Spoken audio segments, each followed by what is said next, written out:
build anything. And sometimes you're like, what's that dude thinking about? He's building something in his head. Dude did not go to a 4-year school to learn how to do that. He just did it. And that's something that I want my kids to realize, that being in the trades is probably one of the best things you can do, because if you get in, I mean, union conversation aside, if you get in at the right age, by the time you're 45, 50, dude, you're making $60 an hour to eat a sandwich once in a while. Like, but if you go Just to send college, somebody else for the hoagie. You're exactly. Right. Like, think about a social worker. How long do they go to school? You know what they start out as with their salary? And I'm not saying we don't need social workers. Good Lord, do we need social workers?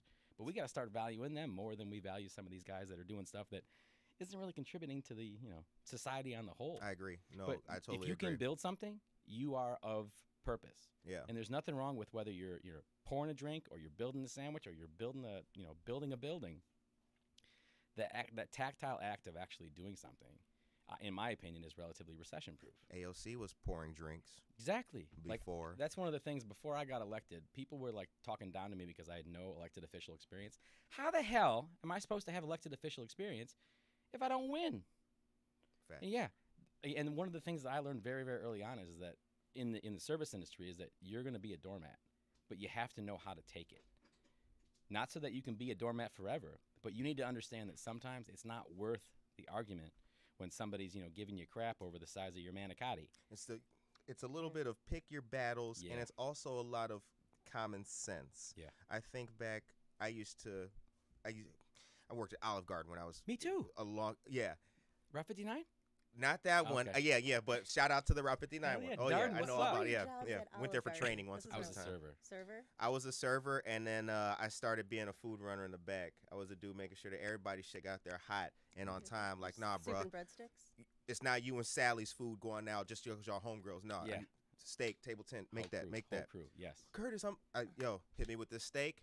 I got you when your little salad comes up for the golden girls out there. Dude, Democracy in action as best as possible. Dude, like I almost went down that managerial path with Darden, and because I don't know if it was my personality at the time, but I knew that I could take the table that nobody wanted, and I would have a better experience than everybody else. Right. Because I would go up to them with no expectations. All right, I'm not going to get a tip, but I'm in a good mood. So why would I just contain that because I'm like salty that they're going to be a crap table? And that was something that I learned very, very early on, is that your icebreaker, you sell yourself first, you sell the food second. And then they started making us bring wine bottles to the table. Yeah. I would always open. Like I do 10:30s to like 2:30s. Right. I would crush because I knew the people that needed to get in and out. Right. And I'd be like, all right, 3 Jaegers, cool, be right back, and come back with their Diet Coke. So I feel that. You're in a rush. I will get you in and out. And I would seriously bank dinner time dollars in the lunch rush. Right. Because I knew that it was icebreakers, selling yourself first, and then just get them in, get them out. Exactly. And that level of to be able to lower someone's guard instantly when they have a preconceived notion that you're going to try to upsell them on something. I know you don't want a white wine at 10:30 on a freaking Tuesday, ma'am. Right. I know you don't want the berry crostata. I know that Which is fire. It is pretty fire, even though it's freaking microwave, bro. Right. Like, that's just it makes me sad. It's like a Hot Pocket with fruit in it. True. Olive Garden has been lying to us, but like I won't lie, like the portobello ravioli, I still think about that. Just like that, it's a food show. Okay, Ooh. let's Microwave portobello ravioli, hook me up. All right. What made you want to be an alderman? And where are you an alderman? So I'm an alderman in the United City of Yorkville, 3rd Ward. What's up? That's the Northwest Quadrant and Bristol Bay, which is above the water park. So I moved into Yorkville in 2006, just as I thought I was leaving music. And by the time I was out of music in 2012 completely and had 3 kids, I had replaced the shocks on my car or bought a new car like 4 times because my roads, they just didn't finish my roads. Because, of course, in 2008, the bubble pops and my developer basically, went under. Well, I keep on waiting. Hey, when are my roads going to be done? Because I got potholes that are literally growing plants. Like, had legalization happened before my roads got done, I would have tried to grow pot in a pothole out of spite. But I was getting pissed. Like, how come I've lived here this long, and I live in Kendall County, and the taxes in Kendall County are ridiculous, like the 2nd or 3rd highest in the country. I might even be wrong. They might be the 1st. But they're ridiculous. For what you get versus what you're paying, it didn't make much sense. So I'm like, you know what? I'm going to run for alderman, and I'm going to get my roads done. Because the answer I kept on getting was, well, it's in litigation. It's going to be a while. That's not a good enough answer. Right. So I ran for office just assuming that I would at least find out what's really going on. And I did. And it was in litigation. And it was going to take a long time. And that's a crappy answer to give somebody who's passionate about one thing. Like my only goal, I'm going to get the freaking roads done. So as I learned about the process, it's like there's not much you can do because only, 7% of the entire city lives in one area. And only 2% of the city lives in this one neighborhood. How are you going to come out of pocket and fix roads that are the responsibility of somebody else? But look at it from my perspective. I paid for a freaking security bond into this neighborhood to fix the improvements, the infrastructure improvements that will allow me to just live normally, which is sewers to drain the freaking rainwater, and then roads so I can get to my damn house without breaking my freaking shocks, right? So I learned the process behind just kind of paying attention. I learned how the meetings work. I learned Robert's Rules of Order, all that fun stuff. But my only goal is I just want my roads done so I don't have that when I get into my neighborhood and then the when I pull into my freaking driveway. Like I was literally on my 7th car in 6 years. Or 7th car in 9 years, excuse me. Little hyperbole. But it was always because I drive it a little while and then like a squeak would happen. All right, well the squeak's going to cost $1,800. What's the value of the car? All right, well I'll just get a different car. Because same with tires. I don't want to spend $900 on tires. I'm just going to get a new used car until that needs to. So granted, it was stupid financially, but half of the reason why I was doing this is because my roads were just driving me crazy. And it got to the point where after I got elected, because the roads weren't going any farther, I'm like, how do I just fix these potholes since it's the responsibility of the developer and the city currently does not own ownership. They don't hold ownership of the roadway. So thankfully they're plowing because, public safety and all that, but they're not filling in potholes. So I'm like, how much does it cost to fill in a pothole? Like $5 or $10. Okay. Here's $50. Can we just fill in the ones on my street? Screw the rest of the neighborhood. I don't care about those people, and they know it. Like, just let me fix the one when I turn onto the main road, and then the one when I go over that little bump. Just let me fix them. And like, okay. So I went in, and I gave them, it was either check or cash, and they didn't know how to code it. How do you code an alderman paying for potholes in a neighborhood that doesn't have completed roadways, and the city doesn't hold ownership over them? They couldn't code it, so they gave me the money back. I'm like, well, what are we doing? We're just going to fill the potholes. I'm like, all right, cool. So they would do these pass-throughs, and they were realizing, wow, we are dumping a boatload of cold patch and hot patch on these potholes. And then come to find out, the potholes that were patched were holding up better than the rest of the roadway because all they did was put down a binder. It's like they put down some gravel, they tamp it down, Band-Aid. And they put down like the thinnest piece of asphalt they can find because they're building a neighborhood. Why go in with that, the pretty stuff? You don't go curb to curb with the pretty asphalt until there's no big trucks driving over it. Otherwise, you got those divots, right? Like, it all makes sense, but I'm still pissed. I'm paying thousands of dollars a year in taxes, and then that was the other eye-opener. So Kendall County, you pay 95% of your taxes to the school board and the county. The other $680 goes to my city. So you're telling me that Yorkville, per household, only gets $600 and something a year, and that's for a house my size? Yeah. So how does Yorkville pull in money? Well, services and fees. So you got water. So there's the WIMF, which is the water infrastructure fee. There's the RIMF, which is the road infrastructure fee. There's the SIMF, which is the sewer infrastructure fee. Acronyms. And then there's another. Oh, bro. Acronyms, number forms, all this, like IMRF. Like, I don't care. Yeah. Fix the damn roads. Right. So, like, I got to this point where I was like, if anything, just fix the roads and I will leave you all alone. Right. But there was also like this preconceived notion that I was going to come in and start flipping tables. Like, that's not ever my intention. Like, I want to know the people that I'm working with. I want to know why you drive by my neighborhood to go fix somebody else's potholes but don't fix mine. Well, now I know. The city doesn't own them yet. They're not their responsibility. Okay? How do we get there? Well, it took 6 years. So I had to run again. How many campaign signs did you have? I only had one. My friend Kim Granholm from Aurora Fast Print, Kimmy Bartlett, I grew up with her. She made me one campaign sign that said, "This is my only campaign sign, please look twice." And it had a huge piece of broccoli on it, like a happy piece of broccoli, and it said, "Vote Frieders, Ward 3." One sign. And I'm like, I'm not going to kiss babies. I'm not going to lie. If this doesn't work, I'll just be that annoying dude that shows up at city council with a constitution and starts banging. Just fix my damn roads. Right. I will leave you alone. And a taxpayer shirt. Well, that was the second year, yeah. The second year, I had a shirt made that said taxpayer when we went down to Springfield to lobby. And I walked around with a shirt that said taxpayer in the state capitol, and I was floored. Like, the things that they talk about. Like, the day that I was there, they were banning baby bumpers. You know what a baby bumper is? Yeah, they banned those. That was, like, their big thing for the day. And then this is when Rauner, this is the second year, so Rauner was governor at that time. Bruce Rauner. And he was going around doing pictures with everyone. I'm like, hey, can we get a picture of Big Bruce? Oh, my gosh. And he kind of looked at me weird and looked at my shirt and then did a picture like this. Yeah, bro. Yeah. You're screwing me. Yeah, people aren't, the average person is not used to the mind-numbing minutia Oh my God. of city council meetings and what it takes and everything like that. What was that experience like, not being in it and then now being in it? Well, I think the learning curve, I think I lucked out too, because there's a guy that works there. The city administrator's name is Bart Olson. And I don't think we're the same age. I think he's a little bit younger than me, but he understands the learning curve needed to bring somebody who's never served as an elected official to kind of bring them up to par. And he recommended a class that I take at Wabansi. You know, it's basically elected officials for dummies. And the first rule is how not to get sued. So like I was prepared to ask as many questions as possible, because if it doesn't make sense, I'm going to ask. 'Cause that's my rule at the pharmacy. If you don't know, just ask.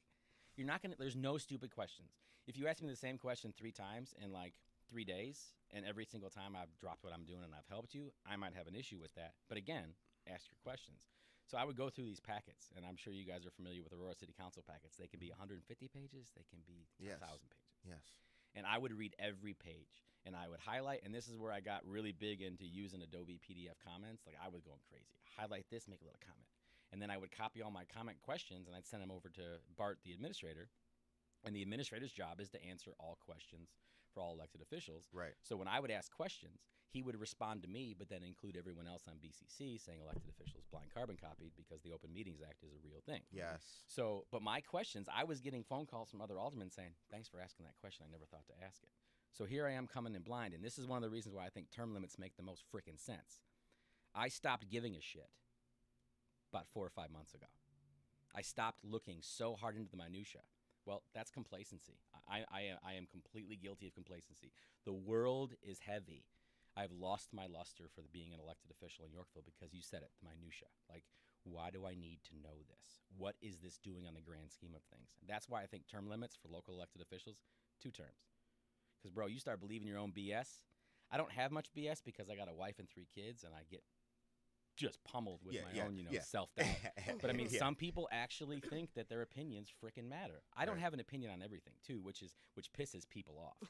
So rich white Christians don't like it when you don't have an opinion on something. Ooh, and then when you educate they yourself hate on it. it, you have a basic idea of this is where I think my opinion is. But again, not hold fast.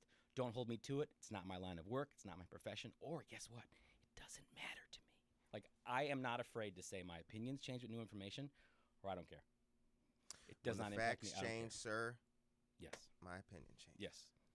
I'm like that's. I thought that's what being adult was. Right. So how come I can go into a meeting and feel a certain way and say, "What about this? What about this? What about this?" And the guy says, "Nah, it's this, this, and this," and I'm going, "That actually makes sense." All right, let me think on that. 2 weeks later, I come back after having done more research or more reading. My opinion, I now side with you. It makes perfect sense. This is how I used to think. This is how I currently think. Oh, you're a flip-flopper. Aren't adults inherently flip-flopping? Yeah. Remember when fire was invented? No, because you weren't there, but the shit was hot. Right. Don't touch it. What if every time you saw fire, you said, that stuff's pretty, and you went and put your hand in it? Bro, your opinion should change with new information. Right. That doesn't make me smarter than somebody else. It just means that I didn't know this much then. Now I don't know this much now. Well, my opinion should change. And I think that's my biggest problem with government on the whole, is that if you change your mind or improve on something, or we tried this, it didn't work, and you pivot to do something else, well, you should have known that it wasn't going to work. What? Right. I'm sorry, this is my first global pandemic. I didn't know that there was a way to do this stuff. Yeah. So, like, that's what kind of bothers me. So, like, in my professional, unprofessional opinion, 2 terms. Get the hell out. You've done your piece. You now know how to communicate with the city government. And that was one of my goals when I got in was, all right, I'm going to run for 1 term, get my roads done, and get the hell out. Well, my roads took 2 terms, so I had to kind of stick around. But then my goal was, all right, well, when I leave, I want a person of color or a female up in this, because there's no person of color on the city council in Yorkville. I know. Yeah. Unfortunately, the percentage of, I think it's like between 4 and 7%. We have a very, very small, person of color population out there. But the most of the people who are people of color, who are business owners, are all like thriving because, again, Yorkville is a consumer society just like anywhere else. Mm-hmm. But it's like, all right, I want to make sure that I put this chair in a position where I can hand the baton to somebody who's going to represent further. Because as we go, dude, we're going to go from white and black and brown to everybody's going to be brown relatively soon, soon being, maybe 50, 60, 70 years. But when you understand that, why not start making that bed right now? So I don't know. I'm almost positive that the person who's going to come behind me is not a person of color, but as long as they're a good dude, I should be okay with it. Because that's my biggest fear. Like, oh, maybe I should stick around just to make sure no creeps get in there. Because let me be real, there are some creepy people out there who look totally normal, but their politics are insane. Oh yeah. So that's what I'm looking out for, because I love Yorkville, but I want to make sure that it's in good hands when I go back to just being a person who can throw a hell of a lot of stones. You know what I'm saying? Joel, you and I met several years ago at CrossFit Oswego. Yep. Shout out to Joe Miranda and the crew. And one of the things you got me involved in was the suicide prevention awareness proclamation, and now you're with Hope for a Day. Hope for the Day, yep. Can you tell us your story about how you got involved in that Sure. whole movement? Yeah, so July, and I still get weepy when I talk once in a while. End of July 2017, like I said, white, heterosexual, obviously privileged, married to a beautiful woman named Julie, who I am incredibly in love with. I got 3 amazing kids. But I wake up on a Saturday in July, and it's like my only day to sleep in because the whole month was packed. And I get up at like 4:45 in the morning. I'm like, damn, I was supposed to be sleeping in. I do what every American does when they wake up. I go sit on the toilet, and I open up Facebook, and I saw my friend Mike Malinowski essentially say goodbye. He wrote his suicide letter on Facebook. And I was like, why am I up? And I look at the time, and it was 5 minutes, 10 minutes, 15 minutes before I sat down on the toilet. Like, so I did what did you do? And I messaged him, what did you do? And I kept doing it. Get up, finish my business, walk in the bedroom. I'm like, Julie goes, why are you up? I'm like, Mike's dead. And I remember, I don't know what clicked, but she goes, the littlest rapper? Because we, as sad as my story with Mike is, everything that I have connected with him is funny. And he was a little rapper, and we called him the littlest rapper, and he was adorable, but he was fucking cool, like, to put it anywhere else. He was 40 years old, just dope. And when I said, Mike's dead, the littlest rapper, and I smirked and then went, this is what men do when you got a supportive wife. I dove for her chest and sat there for a minute, and that I could feel my body just crawling in itself, and it was miserable. And being a guy who was relatively public, I had to immediately kind of go, all right, how am I going to play this shit off? How am I going to act like this isn't bothering me? Because it hit me, it punched me right in the stomach. And that morning, I got messages from people that I haven't talked to in 15 years. So I used to play guitar. I'm a recovering musician is what I call myself. So I was in bands around Chicago, and Mike was a big part of the Chicago independent hip-hop scene. And he would throw shows that were concerts. He would sell out the Abbey. And, even though the Abbey's not huge, the whole place would just be moving, and it was inspiring. And that's, I still get goosebumps when I think about that stuff. And when I woke up and I kind of got back, up to being upright, the people that I was speaking with were like, why didn't I know? And it was this collective, a very small hip-hop community in Chicago of a couple thousand people. But everybody's like, why didn't we know something was up? Why didn't we do more? And it started to eat at me. And it took me a while, but over the course of 3 weeks, I went from normal Joel, how I was before I started talking about my friend Mike, but normal Joel. And then when he died at the end of July, it was the first 2 weeks of August. I don't think I said 3 words outside of my house. I just kind of went through the motions. One of my best friends, Jeremy, I've already mentioned him, but I called him and I'm like, hey, dude, I don't know what the hell's going on, but I'm not good. He's like, you want to get a drink? I'm like, it's 7:30 on a Tuesday. Yes, I do want to get a drink. So I sat, we had a beer, talked for 5 or 6 minutes, not about anything in particular, but he went his way and I went my way, and I realized I don't think I've ever talked about the stuff that sucks, outside of complaining about it. So I kind of knew that I had to do something about it, but I didn't know what, because I was still in that rut. Everything's numb, can't sleep, can't eat, don't really care. I hadn't shaved my head in 2 or 3 days, and that's when you're a bald dude with this look going on, you kind of got to stay on top of that. So my whole life kind of came to a stop, and my wife is just letting me be, because what are you supposed to snap out of it? You don't say snap out of it to somebody who's kind of in the thick of it. So my mayor at the time, Gary Galinsky, gives me a call one night, because it was the Wednesday after a city council meeting, and he's like, hey, what are you doing? Nothing, because I was literally staring at an air return vent, just minding my own business. My wife's watching TV, I'm staring at a vent. He's like, well, we got to do something. I'll wait. And he just sat there on the phone. Well, I don't know what you're really expecting. I don't really have much to do. City council's not for another couple of weeks. He goes, all right, well, what should we do? And he kept on using the word we, which was kind of reminding me that I wasn't alone. And then he started all right, well, let's talk about your strengths. What do you do? I'm like, well, I'm a writer. I'm a musician. He's like, all right, well, let's get back to the writing. And he started saying, what can you do with your writing to honor your friend? Well, we hung up, and I did some research, seeing that September was Suicide Prevention Month, and we had never adopted a proclamation that supported it. So I started writing one, and I got every proclamation starts with whereas, on this date in history, whatever. And so I found a template, and I edited it, and I had 3 points that I wanted to make. 1, suicide's an issue. 2, there are resources available everywhere. And 3, you are enough. Say what's up. Remind your people that they're your people, right?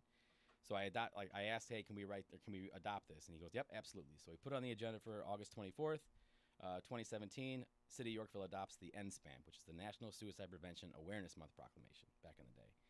And that night I went home and I emailed every elected official that I knew from my toilet, which is where I do most of my work. You're welcome for the visual. And I sent them every elected official I know. Here's the copy of the document that we just adopted. I'm still hurting from the loss of my friend Mike. Please just sign this. So 2017 was 24 cities, 2 counties, Fort Wayne, Indiana. There's a town in Georgia. I don't know why I'm forgetting it, but my friend Mike Hickey's the one who got that down there in Georgia. And then the state of Illinois adopted it. So, all right, well, we kind of got something. But at this time, I still didn't know what I was doing. I hadn't really gotten any help.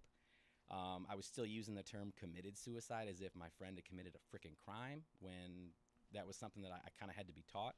So I was thirsty for, like, somebody teach me how to just be better to myself. How do I be better for the people around me? And it turned into this conversation where I knew that I was going to do this thing again, but I knew that I had to get help. So in 2018, I got permission to do it again with the city of Yorkville, which is called the NSPAMP, the National Suicide Prevention Awareness Month Proclamation. And I started doing emails. Well, in 2018, I was a little manic because I hadn't started therapy yet. So I ended up sending out over like 3,500 emails. And we got 334 cities around the country in 40 different states and 16 or 21 different counties, all talking about suicide from an official capacity, saying suicide's an issue, there are resources available, and you are enough. But that's when I started therapy. It was January 2nd, 2018. I was in the movie Coco. Y'all seen Coco? Holy balls. If you ain't crying, even as a freaking masculine man, bruh, do you even live? Like, that movie just like punched me in the stomach. And I remember my daughter going, Daddy, you okay? I was like, nah, I am not okay. And she's like, okay. And then she, kept holding on to me, whatever. But I went home and I called my wife. I'm like, I got to go talk to somebody. And she's like, hell yeah. I'm proud of you. Took you 5 months, but I'm proud of you that you actually took that step. And I did the worst thing. I Googled therapists near me, which don't ever do that again. But then I called the number on the back of my insurance card. Don't ever do that shit either. Like, it took me 14 days to find a counselor. 14 days. Had I not had the support system I have with my wife and my kids and my parents at work, there's a good chance that I might have actually been somebody that possibly attempted suicide, right? But I didn't get close to that because I have a support system. I'm lucky, but it still took me 14 freaking days to get a counselor. That's stupid. Yeah. So when I finally got the one, I went in, I'm like, yeah, I'm fine. And it's funny because you go in to talk therapy thinking that they're going to say something and be like, oh, I'm cured, and you walk out. But when you realize it's like this constant valving of the pressures that you never talk about that make you more and more comfortable with who you are and what's going on in your life. So the proclamation started with me just doing it myself, and I never once accepted a proclamation in 2017 because I couldn't say the word suicide or Mike Malinowski without crying like I did today. Like, yeah, I'm a 40-year-old man. I'm manly as hell in some instances. But, dude, if I don't cry, I get that weird stomach ache, and then I start acting like I'm not me. So screw that. Real men cry. So, like, I'm getting that shit off my chest, right? But that's kind of where the proclamation project started and how I got involved with Hope for the Day in a short way. And I think you hit on a couple points there, too, about one, just having that one friend that you can talk to and just say, hey, I'm not okay. I'm okay, but, I just want to let you know what's going on. Yeah. 2 is also finding a therapist. I think a lot of people think like, oh, I can't go to a therapist because it's a sign of weakness or, I don't want people to know. But a lot of people do go to therapists just to have that neutral person outside of your family, outside of your, your circle of friends to vent and say those things. Yeah. And that was my biggest, so I was fighting the stigma of not letting anybody else know that I was going through some stuff, but then I also needed help, which is weird because at my pharmacy, I always say the biggest sign of strength is when you ask for help. Like when my employees are in the weeds, like, if you're in a restaurant and you're in the weeds, if you don't ask for help, you're going to stay in the weeds. So how come that's true at work professionally? But mentally, I can't deal with my thoughts, feelings, and emotions because I don't understand why I feel a certain way. But then what's even worse is that sometimes, like from my experience, I went into therapy and it took me 6 weeks to realize that I had never talked about the suicides of my friend Howie when I was a kid, my drum teacher when I was like 15, And then my college roommate, Fossil Dereshny, completed suicide on May 10th, 2003, in my old bedroom at college. 6 months after I left, it was Mother's Day. It was the day he was supposed to graduate. I had just gotten engaged, and we had just bought our first townhome together. I was not prepared to mourn. I was not prepared to be miserable. So I kind of swallowed it. And it took until 2017, 2018, where I'm like, oh, yeah, I guess I've never actually talked about this. And then you can feel like these knots literally getting worked out, like in my heart, for lack of a better term, that was like, once I started talking about it with somebody that held no judgment over me, I mean, I paid for my services. She was awesome. Actually, if you need her name's Jamie Kirkman at Trinity Wellness. She was freaking great. But I was being honest with her. Yeah, I never talked about this. All right, well, what do you remember about it? And I would spew just words, like not realizing that I was retaining memories. If I stopped and I thought about it, it was too painful. So it was the act of stopping. And that's why I think, like, when I got into meditation, and it's not that I can't do that stuff religiously. I do it for a little while, and then I fall off. And then I do it for a little while, and I fall off. Which, if you're on meditation, that's what meditation is. You focus, your mind goes somewhere else. That's okay. Respect what got you distracted, and then put it in a pile, and then begin again. And that's what life is. But nobody tells you that when you're growing up. So it's almost like if I, as a dad, can be honest with my kids saying, man, I am miserable. I am really sad. I don't know why. My stomach hurts. I can't eat. I can't sleep. Like, at the same time, my vision was getting worse because of the cataracts. Like, all these things were happening. Then I had the Joel hole. I'm like, oh, my God, I'm a freaking punching bag for the world. Like, oh, my God, like, just, you get that woe is me kind of thing going on, which is necessary sometimes to come back around that full circle and say, I want to talk about something. And then once you say it, like that term, getting something off your chest, you can literally get it off your chest. You don't got to, like, I'm not going to walk into a room with a dude with a bullet hole in his shoulder and say, dude, I lost my keys. Right. I'm going to pick my audience. I'm going to know who I'm talking to. But if I don't say the thing that, like, dude, I lost my keys. This shit's stressful. You know how much a smart key is to get rekeyed? It's like $295. So if I say to somebody, dude, I lost my keys, and that person wants to be supportive, do you know how to be supportive? People always say, I don't know what to say when somebody's going through the thick of it. When somebody tells you something that sucks to them, here's what you say. That sucks. No judgment. Right. I am matching your frustration. I might not be punching walls like you are, or coming out of pocket for $3 to replace a smart key for your car. Right. But I'm not going to take what you're experiencing and assume that me experiencing it would handle it any different. So I'm treating that person with dignity. Or use the old tired expression of, I know how you feel. But again, if I say I know how you feel to someone and I don't know how they feel, that's misplaced. I'm not being genuine. Right. Like, so it's understanding that, just like with Alderman stuff, I don't have an opinion on everything, but I respect the fact that you have one. Like, people come in and talk to me about 5G once in a while, and I'm like, for real? Like, you think bunnies explode? If that's your opinion, cool. But you're showing me articles from mamasblog.co.uk.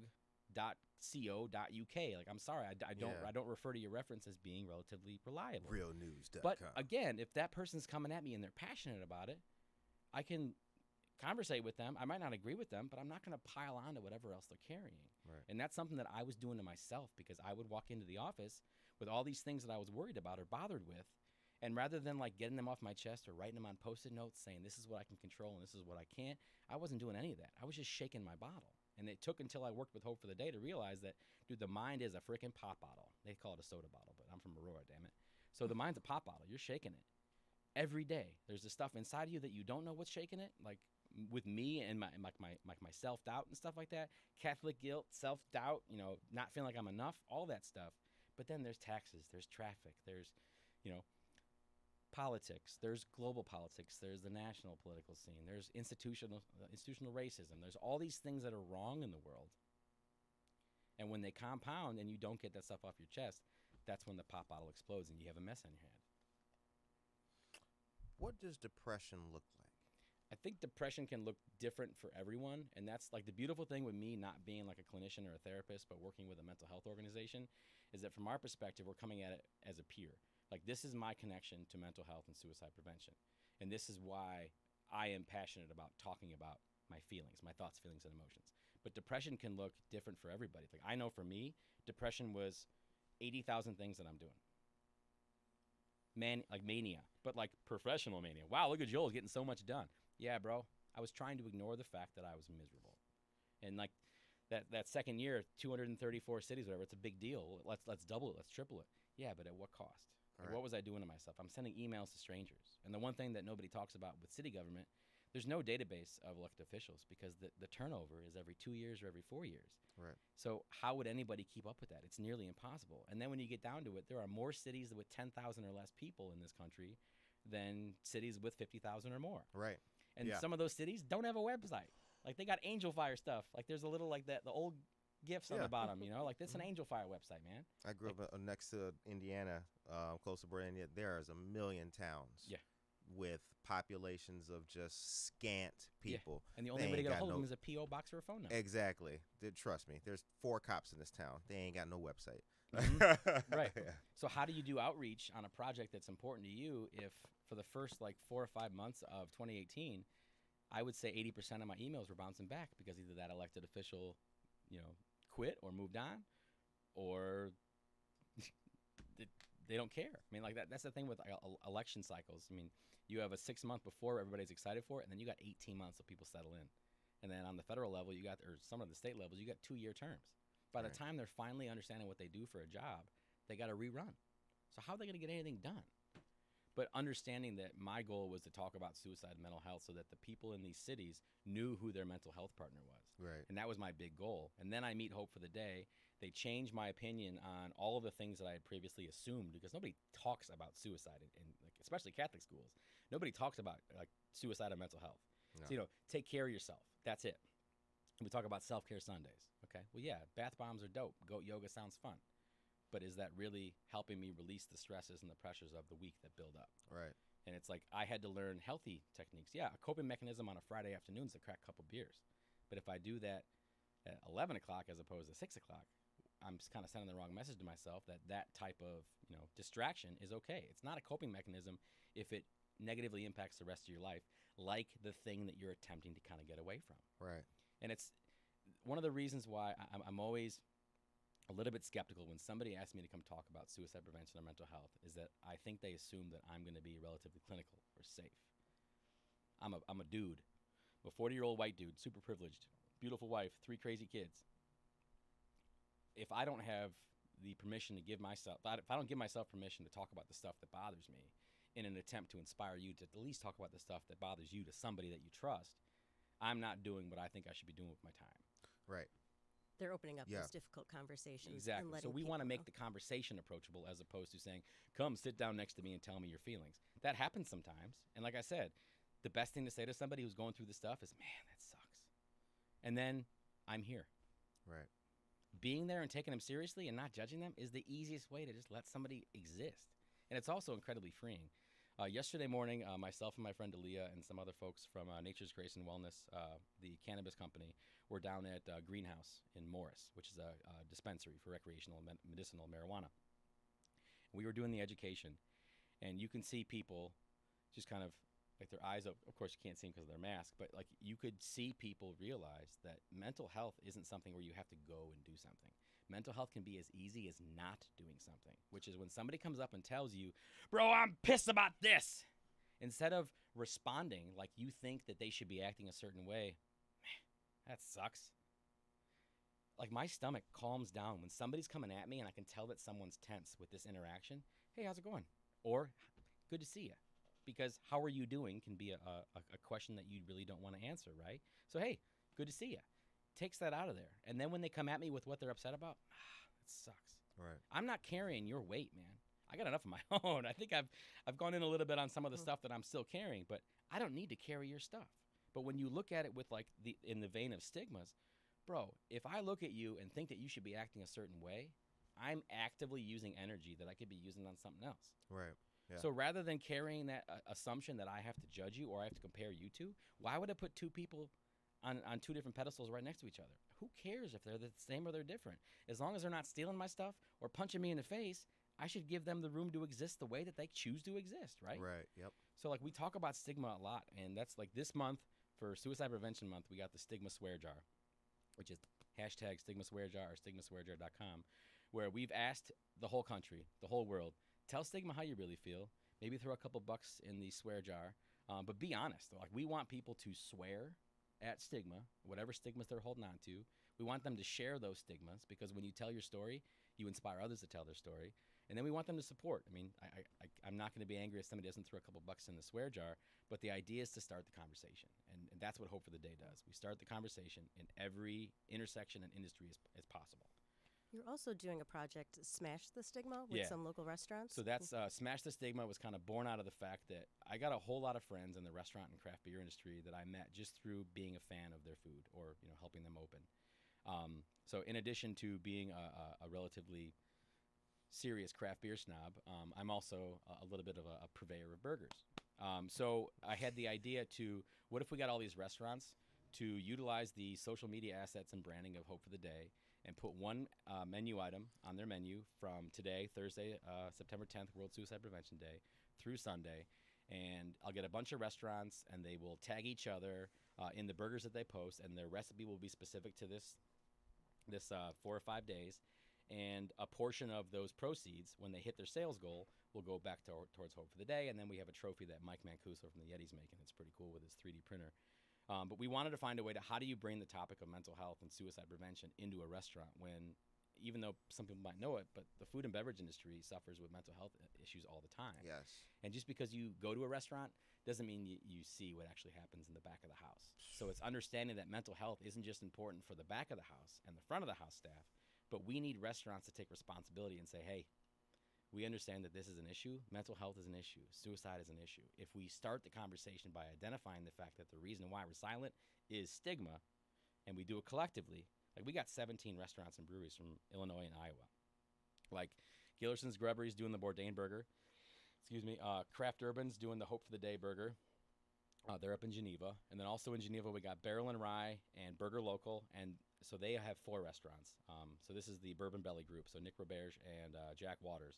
So they got Barrel and Rye, Burger Local. That's in Geneva. They got Maize and Mash in Glen Ellen. And we got Burger Local in Wheaton, which is my favorite restaurant on the planet.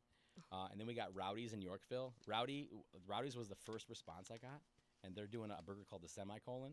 And it's incredibly inspiring when friends of mine who have never really pushed to, hey, can you be a part of this? Even though they've been a part of, we used to do a 5K in my neighborhood to benefit suicide prevention and Hope for the Day. But to see all these restaurants, Caden's Kitchen in Downers Grove, the Foxtail in Downers Grove, Todd and Tim, those guys are amazing. Then the Fountainhead in Chicago, Old Irving Brewing is a partner of Hope for the Days. They're doing a burger specific for the week.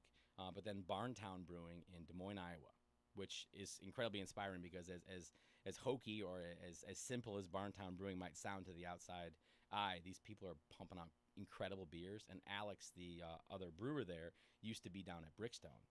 So he knows all the guys from the craft beer industry in Illinois, and they are constantly making road trips to go out there. And he just started a podcast called The Maker and Me, which I highly recommend. Super funny, just to hear good people talk. So yeah, we got 17 restaurants and breweries around Illinois, suburban Chicago. And then the one in Des Moines, but then Obscurity up in Elburn.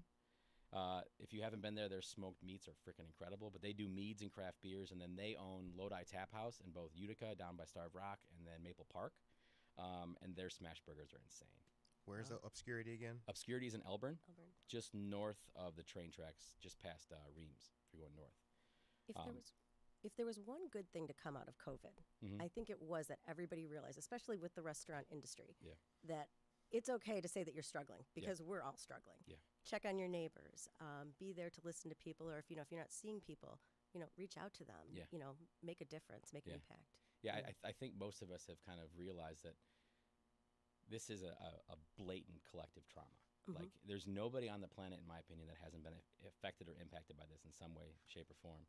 But then when you define what trauma is, like, trauma sounds like, oh, it's for people that have been in plane accidents or they've been kidnapped. Like, no. Trauma is basically when you are confronted with something and you don't know how to respond to it. So you have emotions, you have physical responses. Like when I talked about earlier, like, my wife can't touch velvet. It makes her nauseous. If I touch dirty plastic, I get, like, you remember the old rubber gloves that had powder in them? Oh, yeah. Take those things off and then touch something. Like, it makes me want to throw up. There is a physical response to there is an emotional response to some things that are physical, tactile, The little plastic flossers. Yeah, God, don't get me started on that. Oh yeah. For me it's that orange soap that was like granularly, but it was a The lava? It was a goop. Yeah. Yeah. Yes. Yeah. Yeah. It's Yeah, it's stuff is that gross. with Yeah. the. I mean, it just brings back bad memories. With the and I'm talking about the old round fountain where the water thing was the step. Yes. You had to press the step. Yeah. Yes. That's That reminds youth me home. of rust stains on the back of the sink. Yeah. Like white porcelain, whatever it was, but like rust. Yep. That's pretty gross. You had to step on the long metal Yes. plate thing, and then See, yeah. I have a weird one, though, which isn't probably a surprise, but you know that I have a fear of blueberries? If they are in a can and they're in a pancake or they're in a muffin or they're in a waffle, fine with it. Right. You give me a raw blueberry and you put it in my hand, there's a good chance I'm going to drop it. So no Alien packaged fruit- blueberries from Nah. Myers for Joel. Nah. No, none of that. Okay. Nah, like Nah, my bro. wife knows just no blueberries. Like if they're in a smoothie, no problem. Right. But it's an alien ball. I don't want little alien balls in my palm. It's got the little crown thing that's open at the top, yeah, and that's you're like, really creepy. yeah, it's like it's got a skin, but the top part's open, and you're like, but then the how? inside's the same color as the outside. Right. Who wrote this story? Right. Like strawberries look like they're going to be blueberry-esque, but nah, bro. They get a little bit white and fleshy on the inside. Right. And the seeds are on the outside. Totally fine. Blueberries, get them out of my field of vision, please. I'm not a mango dude. Yeah, I've tried. Not a mango I've really dude. tried. And my Mango Latino tastes friends like would. flesh. It does. Yeah, it does. Oh. Now here's the thing You're about it too. I hate when it like starts to get like shreddy, kinda like fibery. And Yeah, it's like it's almost like a pumpkin, like when you're yes, I de-gutting the hate- pumpkin. I hate that. But then what's my funny like is that I do revel in when we do pumpkins. I Yeah. revel in the squish. I 'Cause like when the wash squish. My hands, and like, yeah, hate I don't that mind the stuff. squish. Yeah. I do feel like I'm a Calvin and Hobbes fan. So there was one where he is making pumpkins with Susie Durkins, the girl from next door, and like he's pretending he's giving a lobotomy to like a patient with the goop. Like so when I'm doing pumpkins, You're everybody's lobotomizing yeah, someone. I'm yeah, hell yeah. I'm like, the oh, way to I'm roll, man. pulling this dude's brains out. It's cool. So the time is now 8:56 a.m. This conversation was awesome, man. Time, what the hell? Sweet. Did the time go? We gotta add to the show. Seriously, man, we gotta add. Good afternoon, Aurora. Right, exactly. Yeah. You know, I do want to ask though, because I want to get your perspective on this. It's okay to not be okay.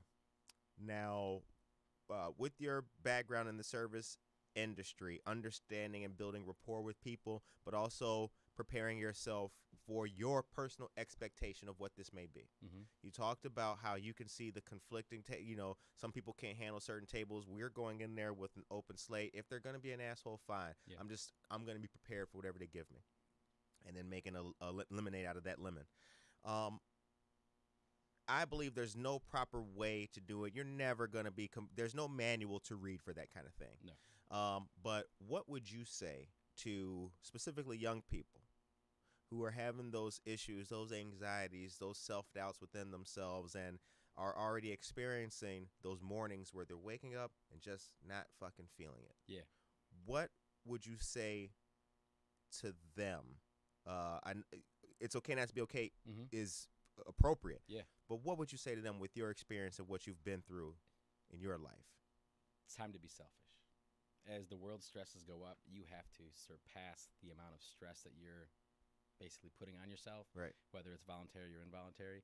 Like when when COVID hit, so Black Friday, Friday the 13th, March 13th, I remember going, oh my God, like this is going to impact everyone. And I realized that I had to quickly pivot into taking care of myself. Not being selfish, but in a sense, being selfish, putting Joel first, which meant that every day, and this is something that I do just because of my ADHD, I write out the things that I'm going to do today. And then I take solace in scratching those things off, right? So it's finding those little rewards, and that's me being selfish. But I started like cleaning and organizing, and it's not taking my mind off of things directly. It's almost like in spite of what's happening to me, despite what's happening to me and to all of us, I'm going to stay busy, and I'm going to make sure that the people around me are well taken care of. And like when you are young, you realize that your opinions don't always match with your family's. And it's almost like with me at the pharmacy, I have to train customers to realize that I can't pull a suppository out of my butt. It does take a little while. It has to melt and set, right? Right. So you are essentially training your customers. When you are young, you have to kind of gently train the people around you to give you the space. Those boundaries that you want, you have to establish them. Right. People aren't going to know what the hell you need unless you say what you need. Right. So it's being selfish, and it's identifying what makes you happy. how do you get to a place where you can do that more often? Now, I'm not saying that you want to be sitting in a hot tub for 45 minutes every day, but if that's what brings you back down to your baseline, you need to be able to identify it and then revel in it, which means you make it a priority. So one of the things that I'm working on with Joel right now is knowing that there's a lot of people that want to talk to me all the time. I have deleted Facebook, and I have silenced Facebook Messenger off of my phone. I cannot take, like yesterday was like 80-something messages, and 70 of them for people I don't even know. So I realized that's not healthy for me. So I took it out of my life. And it sucks that I'm not, immediately available on, but the people that know how to get a hold of me know how to get a hold of me. You know what I'm saying? Right. So I set up the boundary, hey, things are weird. I know they're weird for you. If you need me, you can get a hold of me, but only through these means, because everything else is reserved for the people that are in my circle. Here's what I appreciate about you as well. It was the experiences that you had before becoming an alderman. Mm-hmm. You literally are in a profession where, like, yes, mostly people that you do not know are coming with grievances or issues, or they're pissed off, or they're things that don't even concern an alderman. Now here they come with it. When are we going to get some taxes lowered for the blah, blah, blah? Right. It says a lot about you to have been able to pull yourself up out of, the depths of, feeling bad, to do that and to be accessible to other people and deal with their stuff. Yeah. I'm not even going to call it crap. Deal with their stuff. Yeah. Wow. Thanks. I'm trying to be a better Joel today than Joel was yesterday, because Joel yesterday was kind of a dick. So but it's also, I was a dick to myself, and that's something that, like, when we talk about stigma, dude, I would have so many things I wanted to get off my chest, and then because somebody else had something happen, I would shut up. It's like the conversation with cops. Like on Tuesday night after I left city council, I was heated, very upset, as if I can only support cops or hate cops. And that really pisses me off, because I love some police officers. I grew up with a couple that are Aurora cops. So Andy Martin and Matt Fichtel are 2 people, and Ted Gromes, 3 people that are very, very respected in the Aurora police community. I love the hell out of them.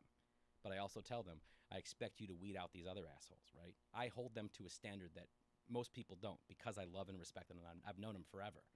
I can hold in my heart 2 opposite feelings at the same exact time. Sure. I can be hungry, but not hungry at the same time. So why can't I love good cops and want those bad cops to... I want the cops that murdered Breonna Taylor in her fucking sleep to be arrested right the fuck now. Right. But I still love my friends that are cops. Sure.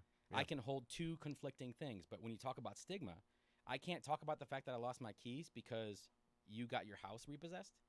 They can both exist, but you pick your audience. That's it. So when you understand that it's not about this person's opinion versus this person's opinion, it's the fact that they're both going to exist. And you have to coexist in a world with conflicting opinions and still find a way to wake up, brush your teeth, work out, shower, get to work, go about your day. But then also, what are you doing to make the bed for when you get home to be able to enjoy your life?